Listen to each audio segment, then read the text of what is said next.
Okay, so this this week's Torah portion, let me just make sure. A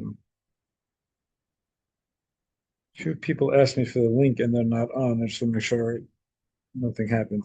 Good morning. Morgen, Rabbi. Ik hoop dit bepaald was zwakker. So that's like good to Yiddish. Oké, Nemetsky. niet. Nog dit. All right.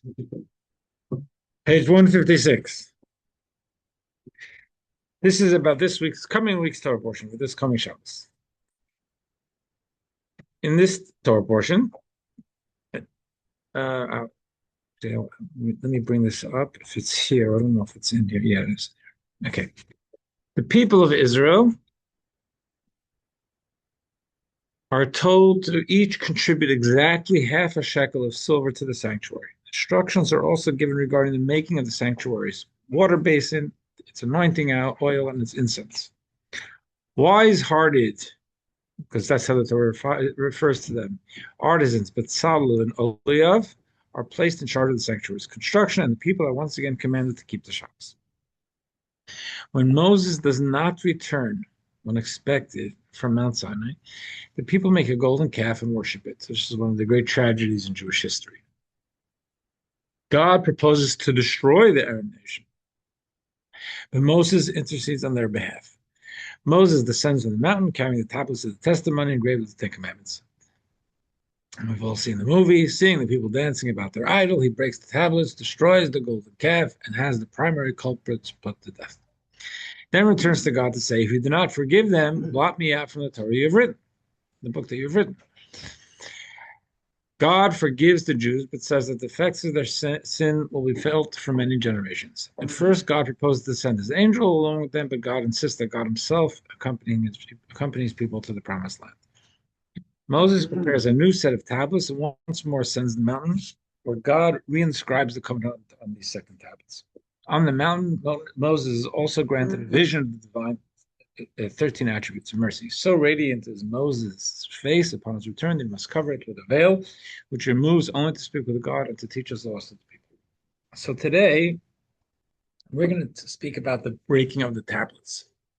Rabbi, what does it mean that God himself accompanies these people to the promised In land? other words, that there's a sense of there's God and there's godliness. So God said, something. There'll be an angel with you, but you're not going to feel my full presence. And they said, no, we don't. The angel's not good enough for us. We want you. In my mind, there was a man with a big beard and robe walking together. His name was Moses, exactly. That doesn't have a beard. I'm thinking yes, but I don't know. God's not God's see not a God. man. So Yeah, that's how I see God. yeah, A man with a beard, white beard. yeah, and a king on a throne. These are all just metaphors and visualizations. Right. So we're going to speak today about the breaking of the tablets. Now, how do you visualize? Moses comes down and he sees the Jewish people. He just 40 days prior, they stood at Sinai, had a face-to-face with God, and now they're dancing around with this golden calf. And the language of the Torah is, he got upset. And then he smashes the tablets. I think that a cursory reading of the text will make you think he broke the tablets like someone breaks a dish if that's the way they express their anger, or punches in a wall. He's breaking the tablets. Moses is beyond that, and we don't see that as the reason, even though the idea of him getting angry, just because it does say he got angry, getting angry itself was something, and showing that anger was something that he's rebuked for. But the breaking of the tablets we see as more deliberate. Hey, morning.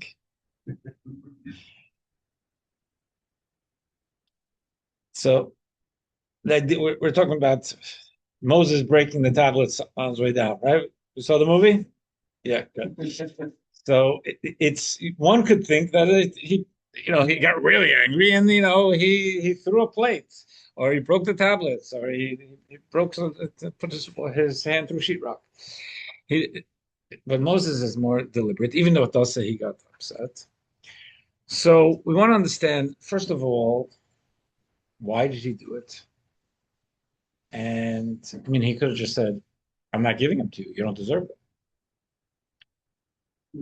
Um, and then we talk about the difference between the first tablets and the second tablets. Since we've never seen either of the tablets, the first tablets are described as being given by God. Moses goes up the mountain without any material, and he comes down with these two stone tablets that were said they are engraved by God and they're granted by God. When the Jews say they're sorry and they get another chance at going back at getting the tablets, and they get the second tablets, that time God tells Moses, the second time God tells Moses, go bring stone. There's no Home Depot the first time. Second time, he had to go get the stone. So, so I gave it to you once, I'm not giving it to you again. Now you bring it. It's on your tab, but there's obviously significance to this. Now it's humanly generated stone, but then again, it's engraved by God. Okay, so what does this all mean for us, and what is with this? And today we want to talk about the brokenness. Also, what does that mean?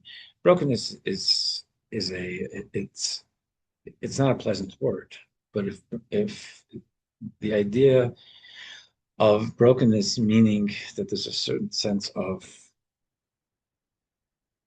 humility. Now, the Torah doesn't put as a goal, an objective for us to, God forbid, to be broken. That's again, it's a very harsh word.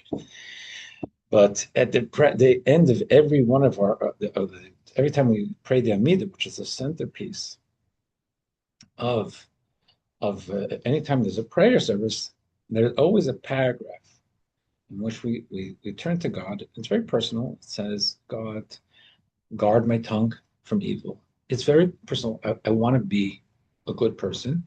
And it says there, may my soul be like dust to others. And, open my heart to your Torah. And the two seem to go together. There's the idea of if there's there we a lot of us carry shells around us, and shells of protection, or even of our own self-image. And sometimes those need to be able to be, I'm not going to use the word broken, but they need to be dissolved or softened to be able to allow in others, or to allow in more some higher type of thinking. So that's what we're going to be talking about, what the brokenness represents. Okay. Let's start first on verse 1, on text 1. Question. Sure. So when God says to Moses, and I will inscribe upon the tablets the words that were on the first ones that you broke. Yeah. Is that like a rebuke? Is that like?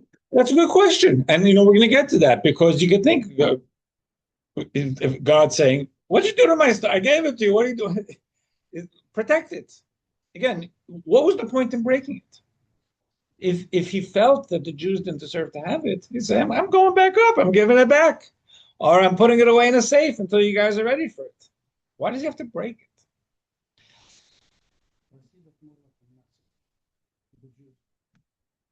Good. And we're going to talk about it, but it's actually one of the things I don't know if that's you're totally focusing on this, Janice, is that I'm describing tablets, the words on the second tablets that were on the first tablets. For him for God to say that you broke, we know what happened, right? So you're saying is he digging it in? Yeah. No, actually, the Talmud sees it different, but the Talmud does say, like, what are you saying? Why do you have to remind them that you broke? And that you broke does have a message for us.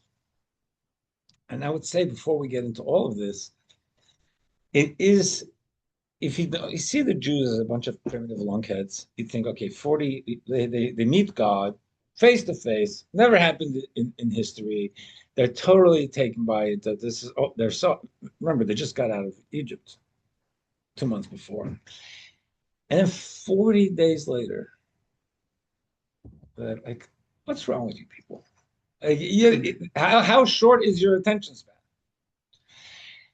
The Talmud says that they were better than this mistake. But God created a perfect storm. They made their decisions, but gave them a perfect storm of their fear and their anxiety. And they weren't sure Moses was coming back, and they miscalculated the days, a bunch of different things. And it says they needed to have this experience. That's what the Talmud says. They needed, even though it's hard, they made a big mistake, and we look back on it with a lot of regret.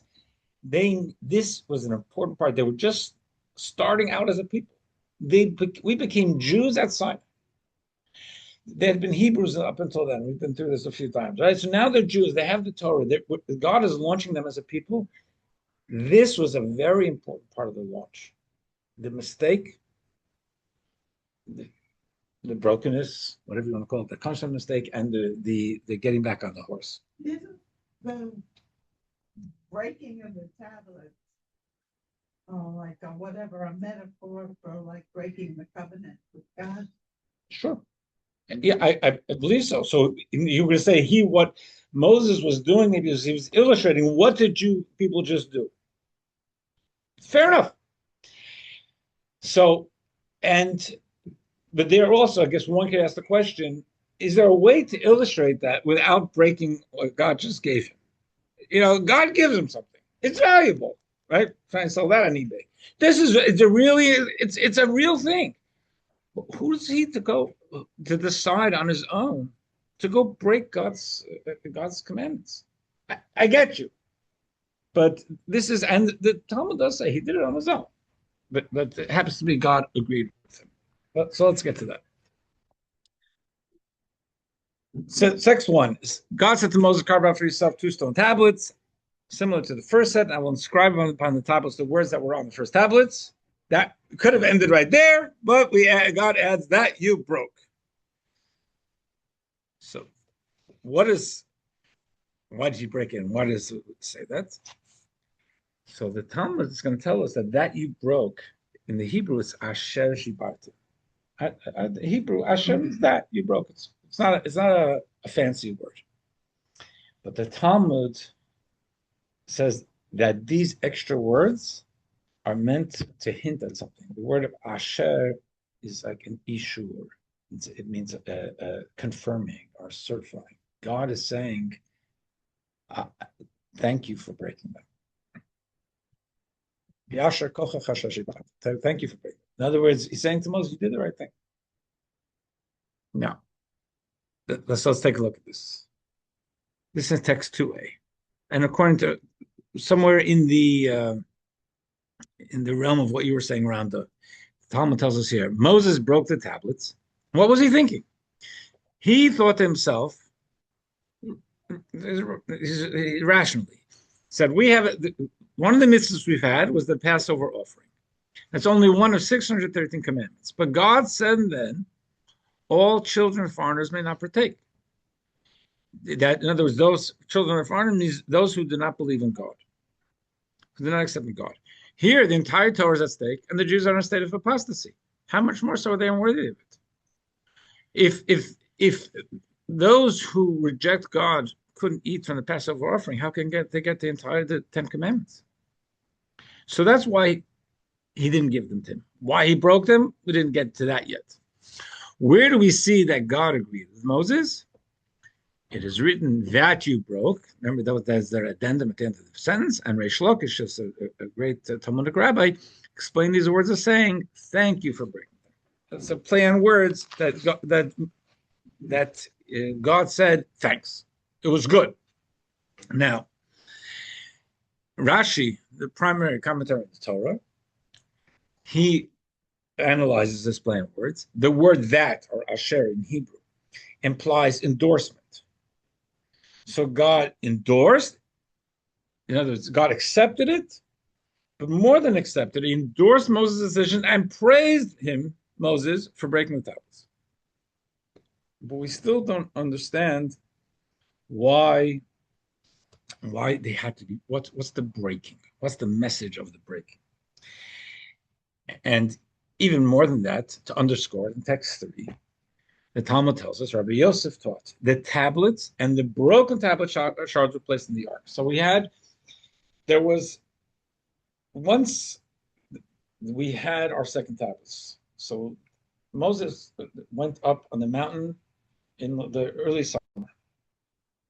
We got the Torah Shavuos, which was usually June. 40 days later, he goes up the mountain.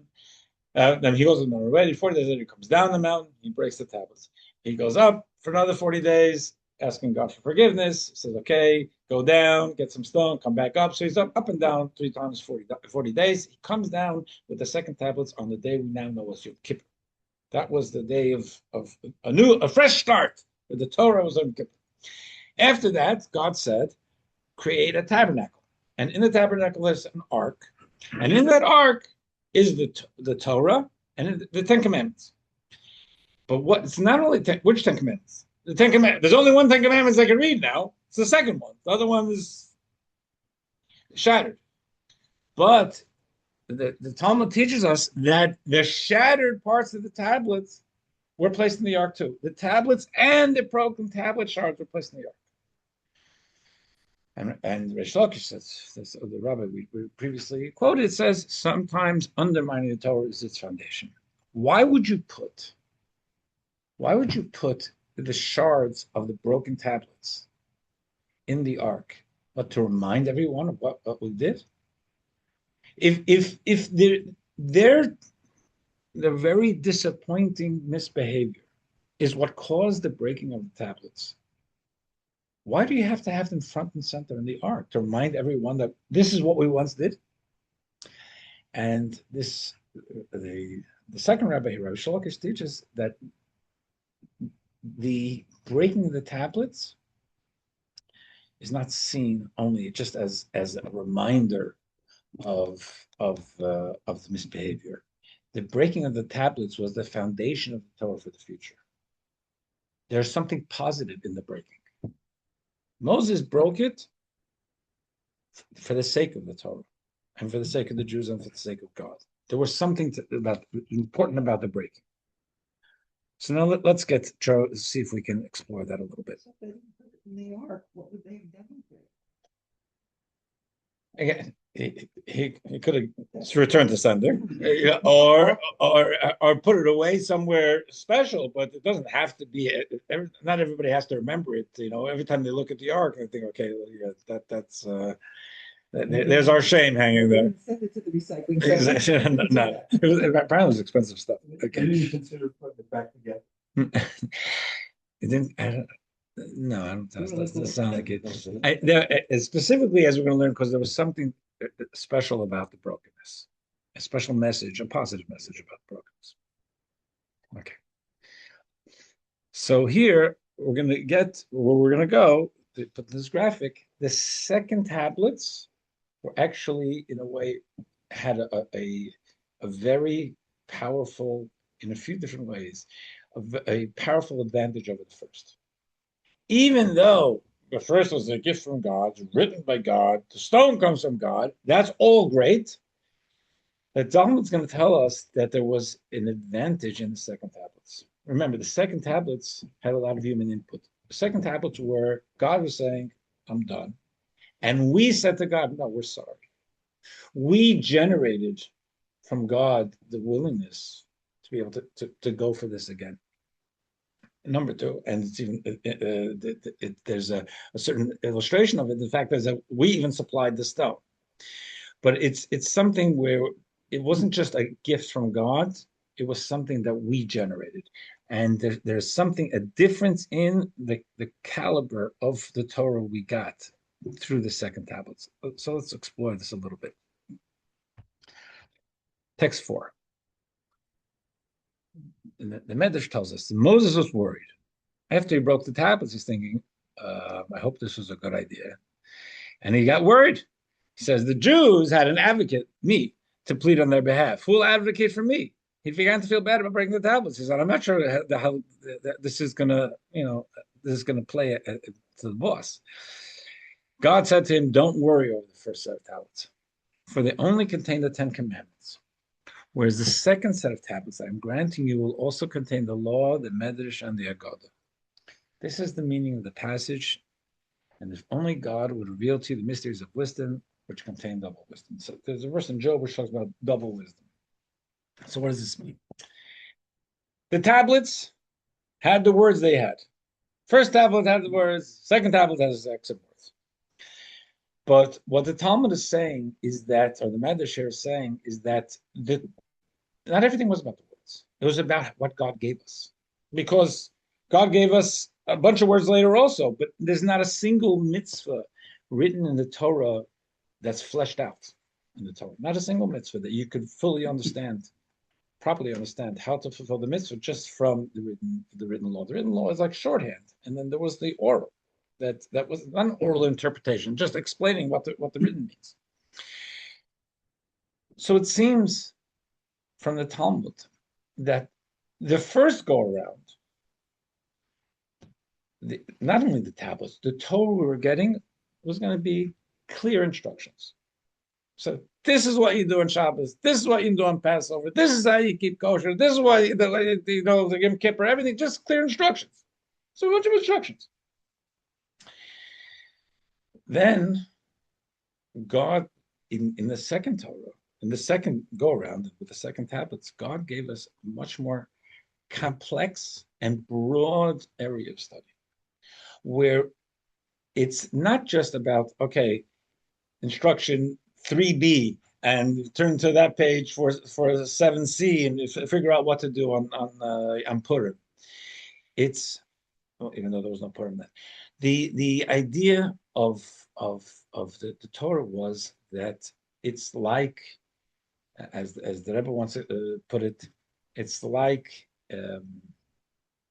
Euclid's principles of geometry. That Euclid's principles of geometry are timeless principles, but the application changes from time to time, situation to situation. Euclid, we don't think that Euclid had in mind every single application of his geometry. That would have been impossible. It's that they're real and timeless. They're truth of their truths, and therefore you can apply them into any situation. The Torah doesn't address every situation. The Torah gives us principles, and it's up to us to study and to unpack. Much of our relationship with Torah is not just us sitting and getting the Torah like the first tablets were. It's us saying, here's the Torah, now what does this mean? And we can unpack it, and we can argue about it, and we can disagree about it, and we're trying to figure out, but how does this apply in 2026 in Basking Ridge if in a situation that Moses didn't know about? So this is what the Torah we got takes a lot more human input. It means we have a lot more ownership of it. It means it'll never stop. It's a living document because every day is new things. And it's always about how do I take these principles and apply it here.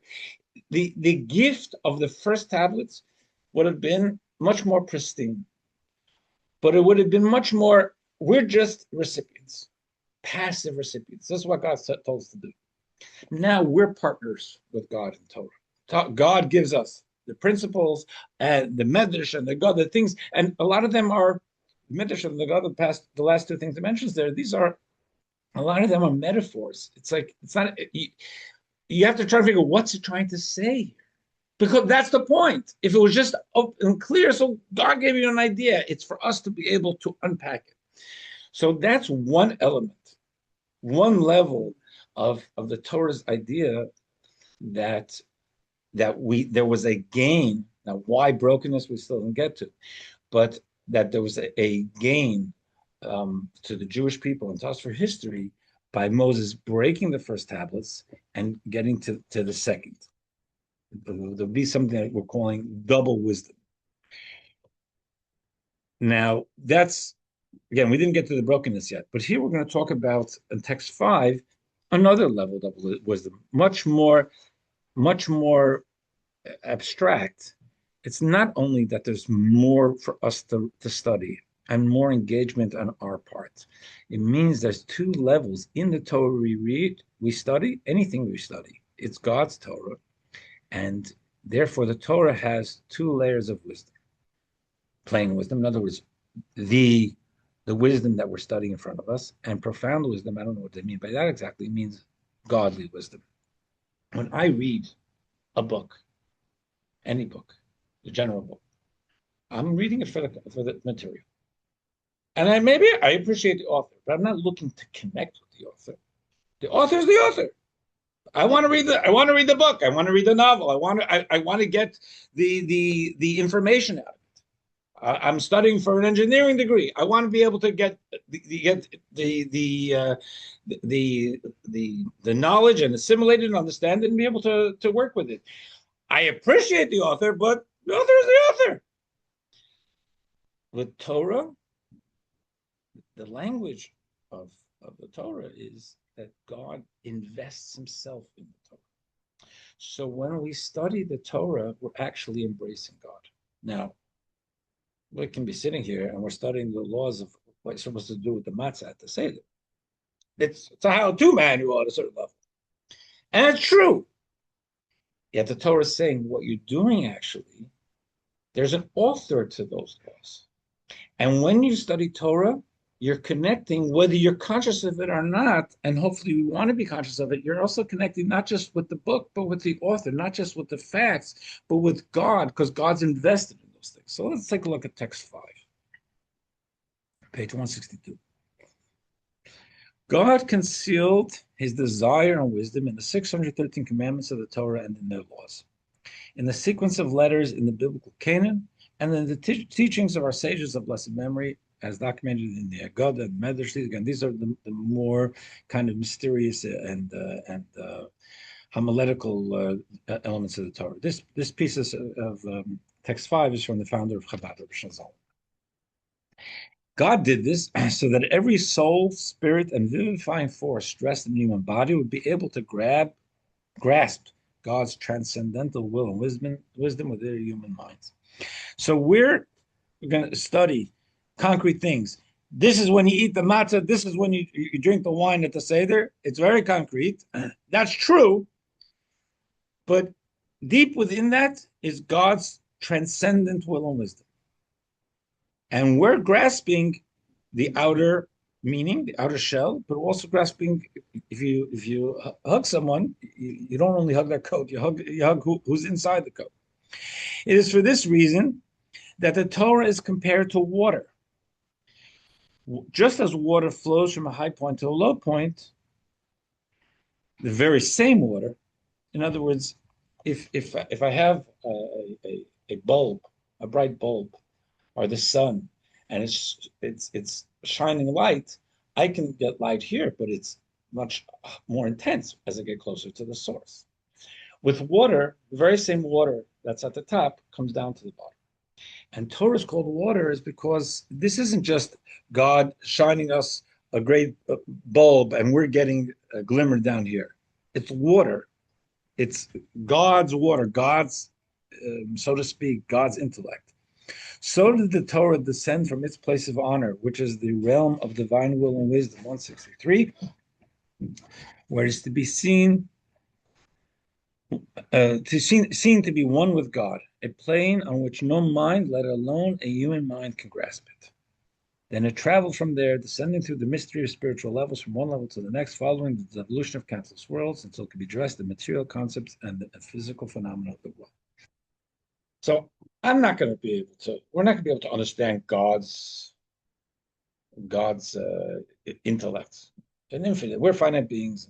That's beyond us.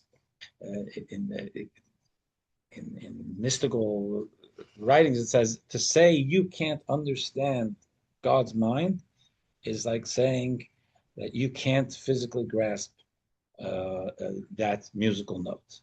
It's musical notes are not physically grasped. You're using the wrong tools. Our mind is not the tool to be able to appreciate God's mind. At the same time, we can bring God into ourselves. And God is invested in these rational ideas, in these Torah ideas. So it's not about saying that we're going to understand God, but we're opening ourselves up to the author of the ideas.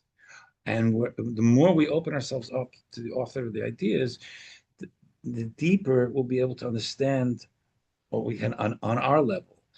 Because we'll be when we're open to it, we're pushing aside what we want to layer onto ideas. We're actually open to try to understand the truth. We'll talk about this in a minute. I just want to try and bring it all together. Text 6. This is Maimonides. Just as no human can understand the Creator in his truest sense, as it is written, for no man can see me and live. So no person can see me and live. So can no person understand the Creator's wisdom. This is what the prophet alluded to when he said, "For my thoughts are not your thoughts, my thoughts are not your paths, are not your paths." We're not trying to understand God, but we're trying to get past our own limited understanding and be open to something higher. And it, So when God gives certain ideas, he will explain to listen in time.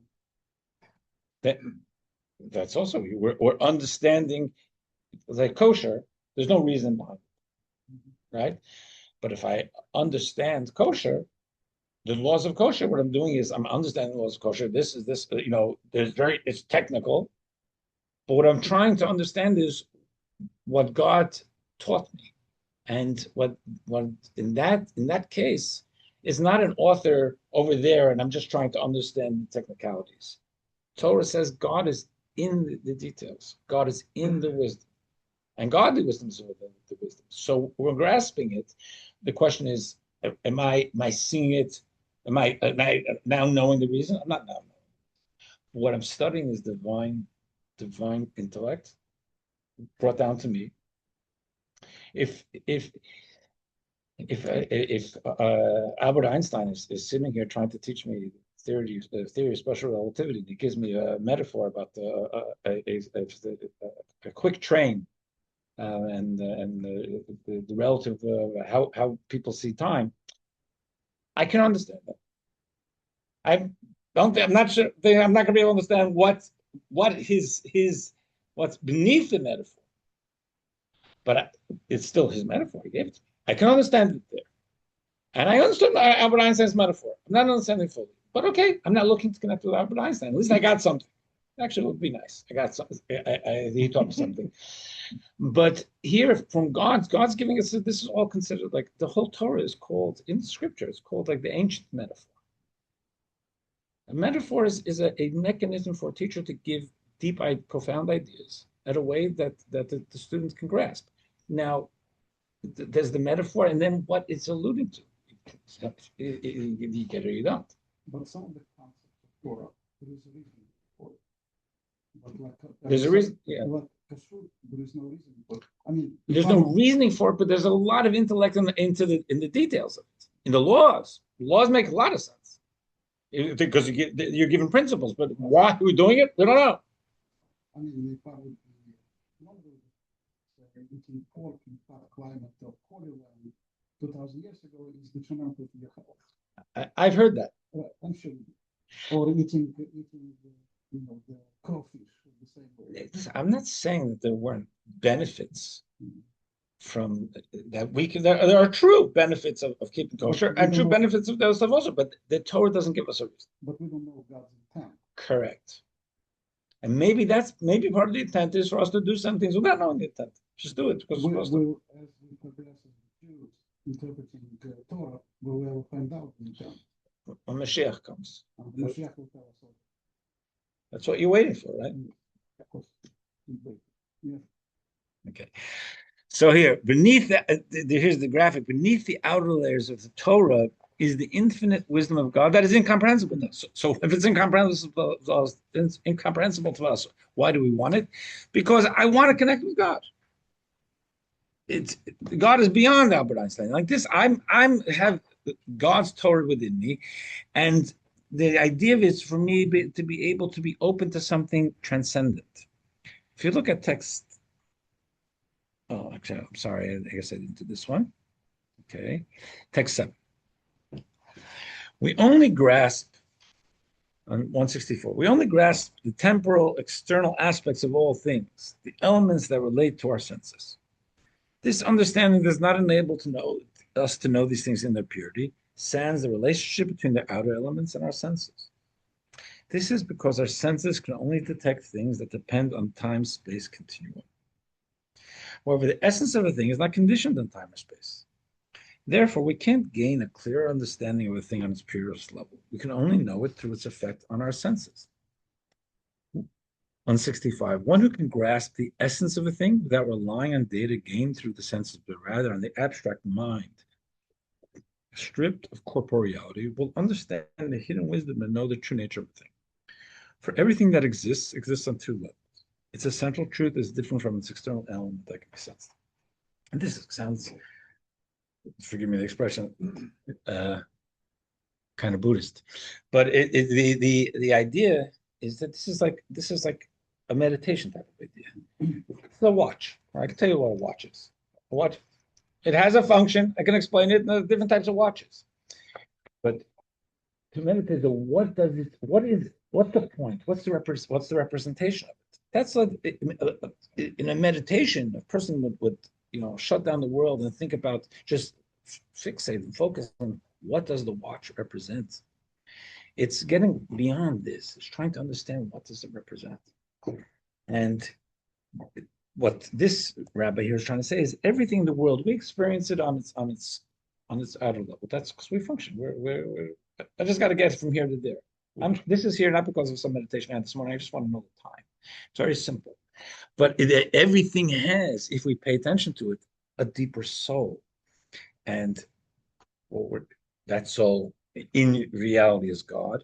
And in the Torah, it's there. We're told it's present and it's palpable, it's graspable, not understandable, but graspable. Now, how are we supposed to get there? How am I supposed to open myself up to the godliness of things?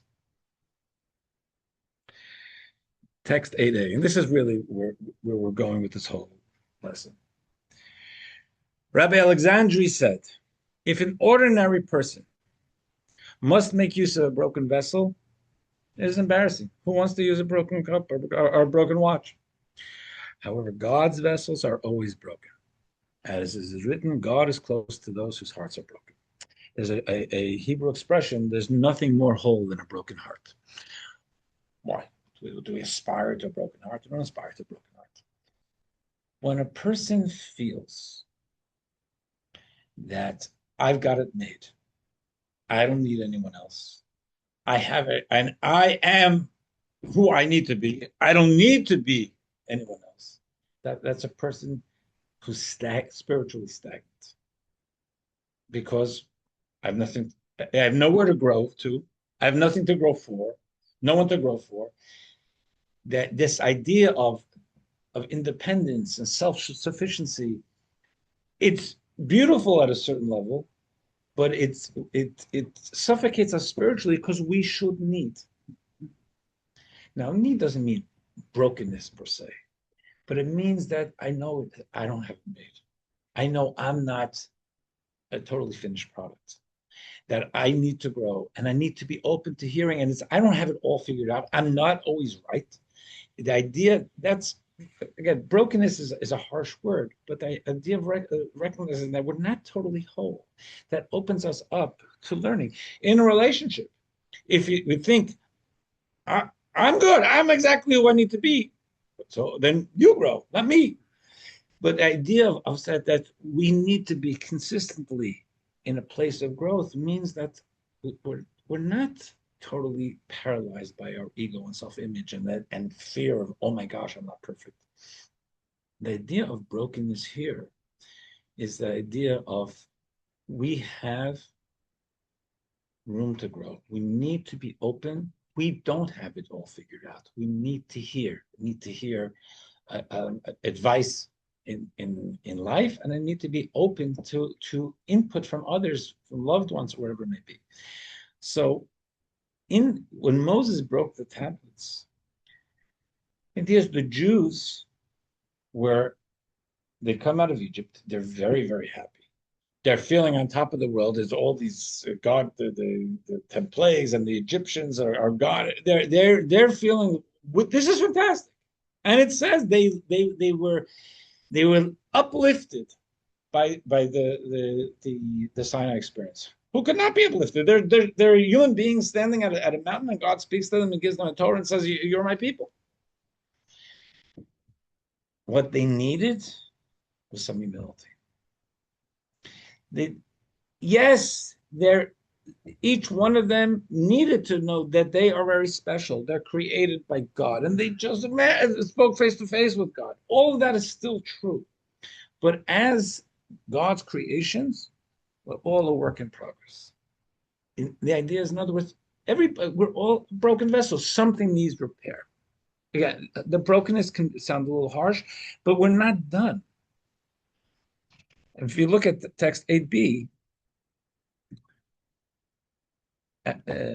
so actually, to hear this graphic before we get to it, becoming a vessel for God and God's wisdom requires letting go of ego and creating inner emptiness. That inner emptiness makes us a broken vessel. Text 8b. By way of analogy, again from Rabbi Shazam, found at Chabad, consider a seedling. It doesn't sprout until it starts to decay, to rot, and cavities appear in its shell. It works like this. The soul contains an energy that drives growth. The soil, which contains an energy that drives growth. The grain seedling contains a specific energy that can grow. Wheat that is converted into flour. The walls of the seed form a curtain that separates the two growth energies. Then the seedling rots, and the energy of growth in the seedling joins with the energy in the soil that drives growth. So there first has to be some source of a decay and a crack in the wall before we can grow. The same is true of a person.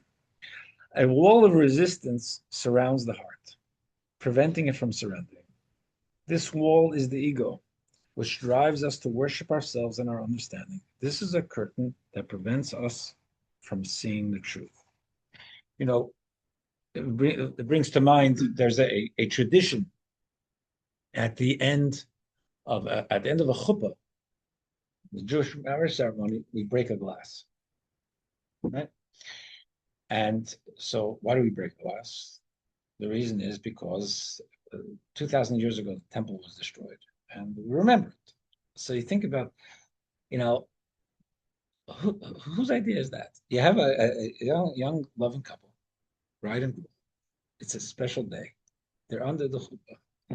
This is all great. So now we say, by the way, if you're very happy, wait a second. I want you. 2,000 years ago, your people really suffered. Okay, cool. Don't get too happy. What's the point of breaking the glass?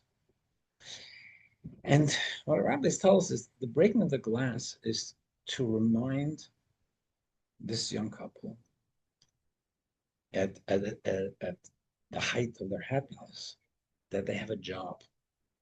It's not just about saying we're together, now we've got it made. We're joining forces to be a unit for good in the world, because it's a world with a lot of pain. It's a shattered world in many different ways. It's a beautiful world, but this is right. We don't have to go far to see the shatteredness of the world outside. So what we're doing is giving this young couple at a time of such energy and saying, channel it, because you, as a couple, your job is to put some pieces back together. You're not going to fix the whole world, but there is a shadow world out there. This is a great event. You're the chuppah party. It's great. Love, everything. Take that and bottle it and take it out with you, so that tomorrow and next year is the energy that you have with each other to heal the shatteredness of the world. Because understanding the shatteredness is not just a depressing thing. It's looking at reality. We've got work to do. And we have our own work to do. So until I can see the cracks in my own wall, then I'm not going to fix them. So we said, when we meditate on the simple fact that the physical body influences our paradigm, is therefore flawed, our paradigm breaks, and this turns us into a vessel. When we recognize that we have work to do to be able to put our own pieces together, that we each have our own things that need perfecting and upgrading and reversing, then we're a vessel for good. We're a vessel for growth. If you look at text 9, actually, before we do that, it says true fulfillment comes from letting go, trusting in God, and recognizing that we're part of something greater than ourselves. And this is a part of what Moses was trying to bring to the Jewish people also. It's recognizing we have to do whatever we can to guide our lives and make our own destiny. But there's an idea of recognizing our own insufficiency, opening up to God. There's a reason that the rabbis tell us to go visit a cemetery every year before Rosh Hashanah. It's also not meant to be depressing. It's meant to be reality inducing. It's just life is short. It's meant to be inspiring. Say, I'm going to make the most of it. I'm X amount of years old. I want to make this my time on earth as constructive as possible. But at first, I have to realize that I'm not just here forever. That's part of the crack in the wall. And so we say to access the higher level of Torah insight, we must break down our ego and surrender to God. And surrender is like, and you know, AA, all the ways of being able to get past infirmities is number one is to surrender. Say, I need help from higher. That's in the basic psychological literature. But all of us, if we're not in AA, the idea is that we're looking and saying ourselves, we need God in our lives. Okay, so they have a bunch of graphics. Okay, text 9. This is from the God thanked Moses for breaking the tablets because he broke them before the eyes of the people. This gave them a sense of humble brokenness, which turned them into proper vessels for the higher level of wisdom delivered in the second set of tablets and the endless additions found in the oral Torah.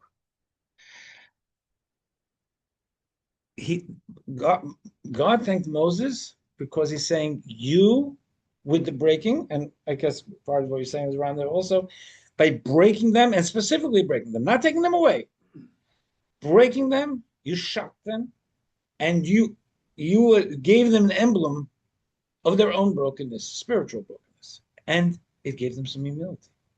That was allowed them to be conduits, receptacles for a higher level of Torah than they would have gotten in the first ones because they came with humility. It says, God only enriched the second set of tablets with a higher level of wisdom because before the breaking of the tablets, the Jews had not yet become vessels for it. It was only after the breaking of the tablets that they became vessels for the higher level. Yeah. You know, it seems to me part of the story is they question their faith. Okay. And is there some lesson there that, people's faith goes in? Sometimes people lose their faith along the way. Right. And that they need to reconnect when they lose their faith. And that's I think one of the things that Talmud was saying also, that they needed was really a prerequisite for them to be able to be a people. They needed to know what it felt like to have unplugged, to lose their relationship with God, and then refind it. And if you look just in the humanity of things, and the Talmud mentions it also, when a person grows up observant, say like I did, like it was my kids, they take a lot for granted. So someone who finds it later, and this is a very common experience, you could say, they're going to be that much more passionate about it because they appreciate it. Oh, this is cool.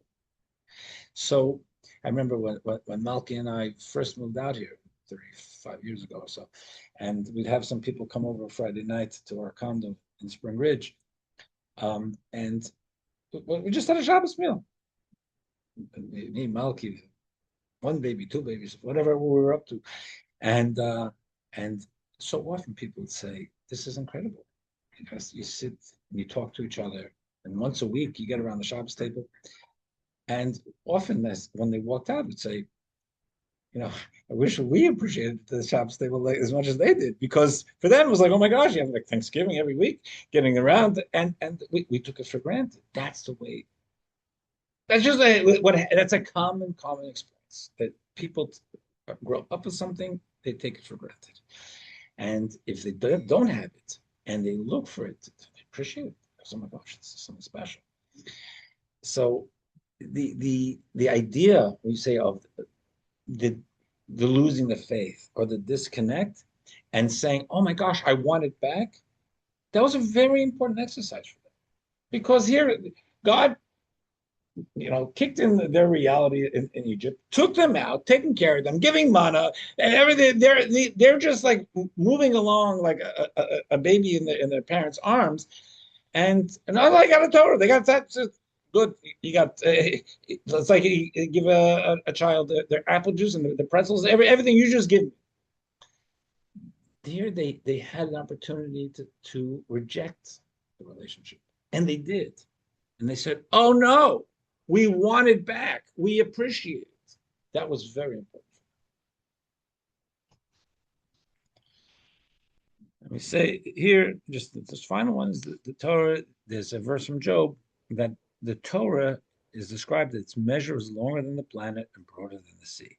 In other words, the Torah is endless in the way that we have with the second tablets, in the sense that you can never finish. There's always the uncovering. I mean, the Torah is so vast. There's so much to study and so much to find for ourselves in there. But it's vast at that level. But it's vast also spiritually, saying that through studying Torah, we connect with the infinite God. And that's totally beyond us. So if we look at the key points, Torah contains two tiers of wisdom: divine insight clothed in conventional wisdom and raw divine wisdom. The human mind can grasp conventional wisdom. Transcendental wisdom transcends our intellectual capacity. Number two, the only way to access our connection to God is by surrendering our ego and sense of separateness and recognizing that we are part of God, not apart from God. Number three, letting go of our independent self and all the dreams and goals therein can be frightening. It's why we refer to this as the experience of breaking, becoming a broken vessel. Number four, however, embracing our authentic selves as part of God is thrilling and blissful. In retrospect, it is hard to imagine why we were so afraid. And number five, when studying Torah, we must access both levels of wisdom. We use our minds to grasp the conventional wisdom. Then we surrender to God and access divine wisdom. This way, we connect with the Torah and its author. So this is just about the humility. Different things come to my mind. In Jewish law, the advice for a cantor for Rosh Hashanah Yom Kippur is that they be over 30. Why? Because under 30, they kind of feel like it's possible that it's like, I'm master of the universe. So when you start maturing, you get a little older, you have all your dreams and everything, and then at a certain point you start saying, you know something? Reality is not that. I'm gonna have to adjust myself. It's not all about me. And there's a beauty to that humility, because that's what God created us, for us to be constantly growing and recognize that we need more in our lives than just ourselves. People need God. So, what? Agada? Agada is a section of the Talmud. It's similar to the Medrash, but just because much of the Talmud is about laws, right? So, what happens when my dog eats your petunias, or how do we get married, or how much matzah am I supposed to have, right? Agada is a lot about the ideas and theology, but a lot of it is wrapped in stories. Where if I read it to you, say, what? What are they smoking? What does that mean? So it's not a specific place to go read. It's right. Agada is sprinkled throughout the Talmud, and then there's something called the Medrash, where it's more concentrated, but but not everything there is cryptic. Because here it talks about Job. Job is the book of Job. That's scriptural. Yeah. So in connection with, I guess. No, because this verse is from the book of Job. Okay. All right. Wish everyone a great Purim. What? We'll do it. Be well. Okay, Thank thank you. Be well. Thank you.